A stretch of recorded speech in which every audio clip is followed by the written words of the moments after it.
साबायखर जासिग्रोबाय दिनै बर' थुनलाइ आफादनि 74थि गोथार गायसनथाइ सान आरो बे गोथार गायसनथाइ सानाव आङो आसाम आरो भारतनि गुबुन गुबुन स्टेट्सफ्राव थानाय गासै बर' फिसाफोर बेजों लोगोसेयैनो जोंनि नसुंनि हादोरफ्राव जेरै नेपाल बायदिसिनायावबो थानाय बर' फिसाफोरनिसिम गासैनिसिमबो बे समाव दिनैनि बे गोथार साननि गाहाम हामलायनायखौ जासिग्रोनाय जाबाय। देग्लायहाय जोङो जनाय जिल्ला बर' थुनलाइ आफादा जोंनि सिमेन्ट सापरि सानजारि नोगोराव जोंनि माहारियारि आफादफोर बिसेसकय जोंनि दुलाराय बर' आइजो अनसाय आफाद आरो खौसेथि बर' सुबुं आफाद दा दुलाराय बर' आइजो अनसाय आफाद होनोबा जोङो सेनेन दख'रा दुलाराय बर' आइजो अनसाय आफाद आरो बेजों लोगोसे सोनाब सानजारि नोगोर खौसेथि बर' सुबुं आफाद आरो बेजों लोगोसे जोंनि सिमेन्ट गुदि बर' थुनलाइ आफादनि जोङो जथायै जोङो जनाय जिल्ला बर' थुनलाइ आफादा साननैनि हाबाफारि लानानै बेहाय बे बर' थुनलाइ आफादनि गोथार गायसनथाइ सान फालिनायजों लोगोसे बे बोसोरारि जथुम्माखौ दिनै लानाय जादों आरो बेनिनो दिनै नैथि साननि हाबाफारि बायदियै जोङो फुङाव जोङो बर' थुनलाइ आफादनि गोथार फिरफिलाखौ जोङो बिरहोयो। दा फिरफिला बिरहोखांनायनि उनावनो जोङो मुंख्लं बिथांमोनखौ गोसोखांनानै बिथांमोनखौ दिनै जोङो आलारि बाथिजों लोगोसे बिबार बावनाय जायो। बेजों लोगोसेयैनो जाय जोंनि बर' राव हारिमु थुनलाइनि थाखाय जाय बिथांमोना नारा नाथा नाजाबनानै बावसोमनानै गाव माने रुंसारि जालांबाय बिथांमोनखौबो जोङो गोसोखांनानै दिनैनि बे गोथार सानाव जोङो बिथांमोनखौबो गोसोखांदों मान बावनाय जादों। दा बेनि उनाव जोंहा जि मोनथाम आफाद दङमोन बे मोनथाम आफादफोरनि फारियै फिरफिला बिरहोनाय आरो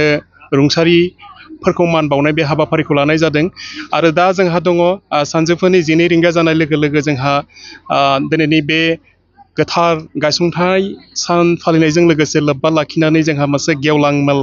मोनसे मेहेरगोनां गेवलां मेल जोङो थि खालामनाय जादों आरो बेनि थाखाय जोङो गोबां जोङो माननि आलासि जर'खा आलासि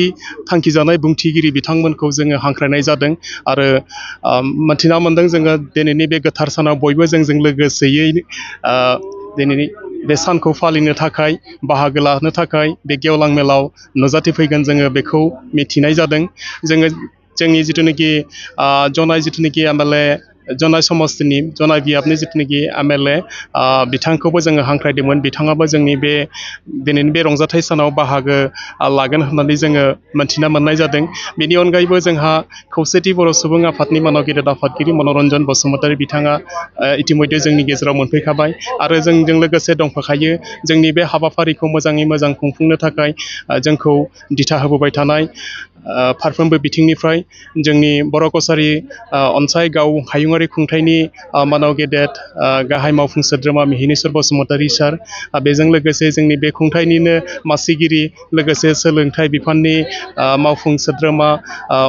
मानगोनां अनिल बसुमतारी बिथाङाबो दिनैनि बे रंजाथाव सानाव जोंजों लोगोसे बाहागो लाफागोन। बेनि अनगायैबो जोंनि माहारियारि आफादफोरनि जेसेबांखिनि जोंनि मिरुनिफ्राय जागायनानै जोंनो बर' थुनलाइ आफादनि गुबुन सासे नेहाथारि सोरजिला औवारि मेदामाबो आबौआबो जोंजों लोगोसे दिनैनि बे गोथार सानाव बाहागो लाफागोन। बेनि अनगायैबो जोंना खौसेथि बर' सुबुं आफादनि मिरुनि आरो जिल्लानि आरो जेसेबांखिनि जोंना गुबुन गुबुन माहारियारि आफादफोर दङ बेफोर गासैबो लोगोसे बाहागो लाफागोन आरो दिनै बे गेदेरथार जिथुनाखि सानजारि नोगोर सिमेन्ट सापरिनि हालामनि सिङाव गोग्लैनाय गुबुन गुबुन गामिफोरनिफ्राय गोबां रायजो राजा बिथांमोना दिनैनि बे गेवलां मेलाव हाबाफारियाव बाहागो लाफैगोन बेखौ जोङो मोनथिनानै मोनदों। बेखिनियानो मोनद' हारिनो दृष्टि होनो थांगासिनो दं बर' थुनलाइ हिसाबै नोंथांमोना मा बुङो? मोनद' हारिनि जिथुनाखि दा सिडिउल ट्राइब बिनायनि बिसोरनि जिथुनाखि बे दाबियाथ' बिथांमोना एसे माने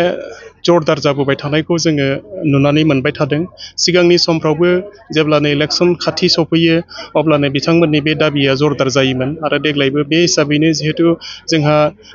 22आव जोंना माने आसाम बिधान सभा इलेक्सना मोनफैगासिनो दङ फैगासिनो दङ स' बिनि सिगाङाव बिथांमोननि बे जिथुनाखि गोबाव समनि मोनसे बे दाबिखौ मोनफुंनो थाखाय बिथांमोना लेन्थ्रियैनो बे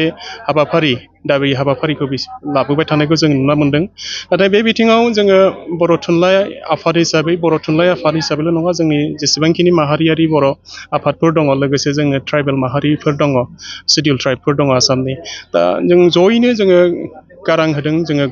खौसेयैनो जोङो जयै गसंथादों बे जिथुनाखि मोनद' हारि जिथुनाखि पपुलास आरो मर एडभान्स जिथुनाखि कमिउनिटि बिसोरखौ जुदि गमामायैनो जुदि आसाम सरकारा हरनाय प्रप'जेल बायदियैनो जुदि इन्डियान गभर्नमेन्टआ माखासे फरजायनि गेजेर जुदि होयोब्ला बेथ' जोंनि जिथुनाखि दा एक्जिस्टिं जिथुनाखि ट्राइबेलफोर दङ बेथ' खैफोदाव गोलैगोन अलखदाव गोलैगोन बेनिथ' मोनसे बिदिन्थिया जोंना 1996आव जेब्ला मोनसे अर्डिनेन्सनि दारै कच राजबंसिफोरखौ 6 दाननि थाखाय होदोंमोन दा बेवहायनो जों माबायदि मोनफ्रोमबो सोलोंथाइ बिथिङावनो हक साख्रि बाख्रिनि बिथिङावनो हक जों माबायदियै जोङो डिप्राइभ जानांदोंमोन दा बेनो मोनसे बिदिन्थि आरो दा आरोबाव जुदि बेजों लोगोसे गुबुन आरो दा एडभान्स आरो पपुलासफोर दंबावोसो दा बिसोरखौ जुदि होयोबाथ' जोंनि जिथुनाखि बर' फिसा हिसाबै बा बर' हिसाबैल' नङा जोंनि थाखानाय जायफोर ट्राइबेल सिडिउल ट्राइबेलफोर बेथ' एकदमबारे खैफोदखा स' बेखौ जोङो अप'ज खालामगोन आरो खालामदों बेखिनियानो फैबाय थानाय समाव साबायखर थाबाय दा जोंनि जिथुनाखि जोङो बर' थुनलाइ आफाद होनोबा जोङो राव हारिमु थुनलाइनि जोङो खामानिखौ मावबाय थादों दा जोङो थुनलाइ हिसाबै जोङो थुनलाइनि बिथिङाव जोङो दिनैनि समाव जथेस्थ'खिनि जोङो मोननो हाफुङाखै नङा जों मोनफुंनो हादों जोङो जेरै थुनलाइ सिबियारि बिथांमोननि थाखाय जोङो भारत सरकारनिफ्राय थुनलाइयारि बिथिङाव जायफोर गनायथिफोरखौ मोनो जोंनि लिरगिरि बिथांमोनाबो मोननो हादों नाथाय जोंहा जिथुनाखि बे रावखौ जिहेथु जोङो लांफानोब्ला जिहेथु बेखौ जोङो सोलोंथाइनि बिजों हिसाबैबो लानांगोन दा बे हिसाबै जुदि जोङो बिजों हिसाबै नायोबा 1963निफ्राय जोंना जागायनानै दिनै जोङो आसामनि माखासे मुलुग सोलोंसालिफ्राव जोङो आयदा हिसाबैबो जोङो बर'खौ मोननो हादों दा नाथाय खोथाया जाहैबाय जोंनि जिथुनाखि बे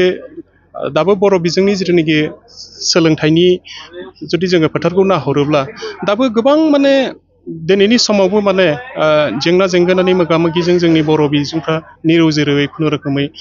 सोलिगासिनो दङ जों जेरै जुदि जोङो बयबो मिथिगौ मोनसे जुदि माहारिया जुदि मोजाङै जौगाखांनोबा बे माहारिनि गुन गोनां सोलोंथाइया जागोन नाथाय बे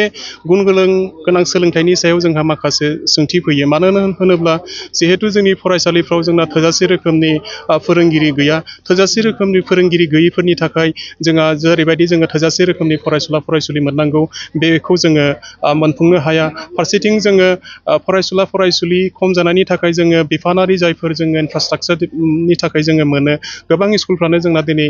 मोनफुंनो हाया बेनिखायनो जोङो सरकारखौ जोङो जिल्ला आफाद हिसाबैथ' जोङो मोनसे नारसिननोल'सो हायो जोंनि दाबिखौ जोंनि इसुसफोरखौ जेंनाफोरखौ जोङो दिन्थिना होनोल'सो हायो जोंथ' मावफुंनो हाया नाथाय जोङो जनाय जिल्ला बर' थुनलाइ आफाद हिसाबै जोङो अरायसम जोङो नाजाबोगासिनो दङ दा बे नाजानायनि फिथाइ महरै जोंनि गेजेराव जोङो एलिमेन्टारि लेभेलफ्राव जोङो सानैसो फोरोंगिरि मोना नङा जोङो टेटनिफ्राय जोङो मोनफुंनो हादों नाथायबा खिन्थु जोंहा जिथुनाखि जौसिन जिथुनाखि फरायसालिफोरनि जिथुनाखि फोरोंगिरिनि जेंना बे जेंनाया दिनैसिमबो मोनसे गाज्रि थासारियाव जोङो थांबाय थानायखौ जोङो नुनानै मोन्दों गोबां होननानै बुंनो गैया जोंनि जिथुनाखि जनाय जिल्ला माने जोंनि बे धेमाजि जिल्लायाव जुदि बर' बिजोंनि गोजौ फरायसालिनि खोथाफोरखौ जुदि बुङोब्ला दा बेवहाय मख'जाथाव हिसाबै जोंना सतिश बसुमतारी जिथुनाखि सिमेन्ट सापरियाव थानाय दा गोजौसिन गेजेरारि फरायसालि जाबाय दा बेवहाय जोंहा सिगांनि समफ्राव टेटनि जिथुनाखि गुबुन हारिनि फोरोंगिरिफोरखौ थिसन हरदोंमोन बेहाय जों माहारियारि आफादफोरा बादा होसेयावबो नाथाय जोंनि दाबिनि फारसे नोजोर होनानै हयथ' सरकाराबो बिथांमोनखौ बोखांनानै लांबाय दा नाथाय जोंनि गेजेराव दाबो ग्रेजुवेट टिचारनि थाखाय जिथुनाखि रिक्रुटमेन्ट प्रसेस लादों बेवहाय जोंनि गेजेरावबो पास जानानै गैया नङा दङ जोंनि गेजेरावबो बिजाथिफ्रा दङ नाथाय बिसोरखौ जोङो गुबुन जिल्लाफ्राव दिनै अपसनखौ जोङो नुनो मोन्दों चइस खालामनायनि बेनिखायनो हयथ' जोङो दा बे जिथुनाखि ग्रेजुवेट टिचारनि जिथुनाखि रिक्रुटमेन्ट बेहायबो जोङो बे खेबावबो जोङो मोनफुंनो हानाय नङा नामा बेखौ जोङो साननो गोनां जादों आरो बर' बिजोंनि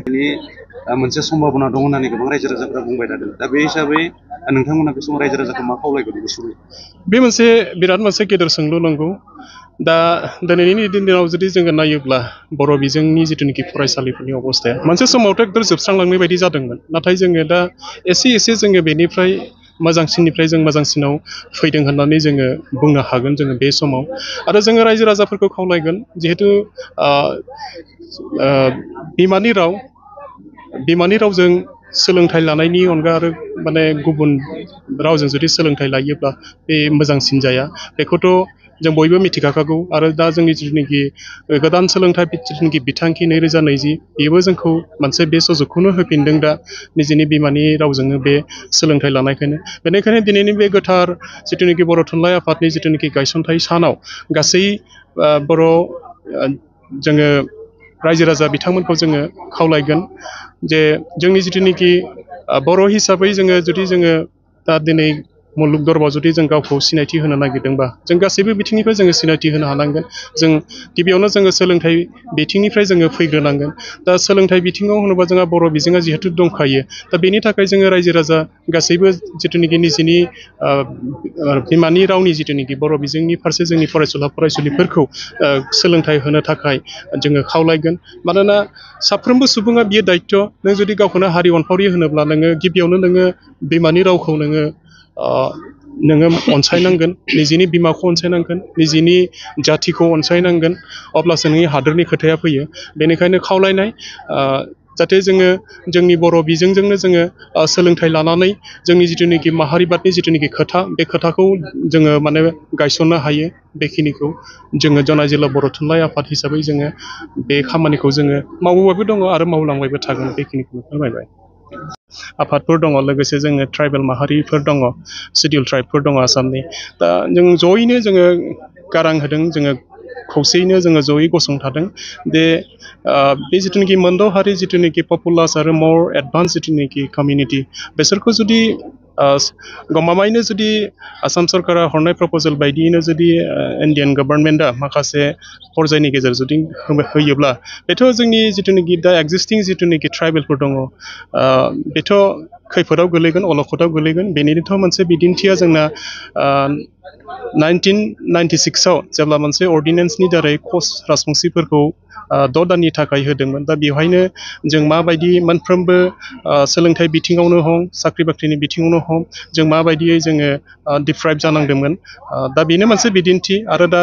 आरोबाव जुदि बेजों लोगोसे गुबुन आरो दा एडभान्स आरो पपुलासफोर दंबावोसो, दा बिसोरखौ जुदि होयोबाथ' जोंनि जिथुनिखि बर' फिसा हिसाबै बा बर' हिसाबैल' नङा, जोंनि थाखानाय जायफोर ट्राइबेल सिडिउल ट्राइबेलफोर, बेथ' एकदमबारे खैफोदखा। स' बेखौ जोङो अप'ज खालामगोन आरो खालामदों। बेखिनियानो।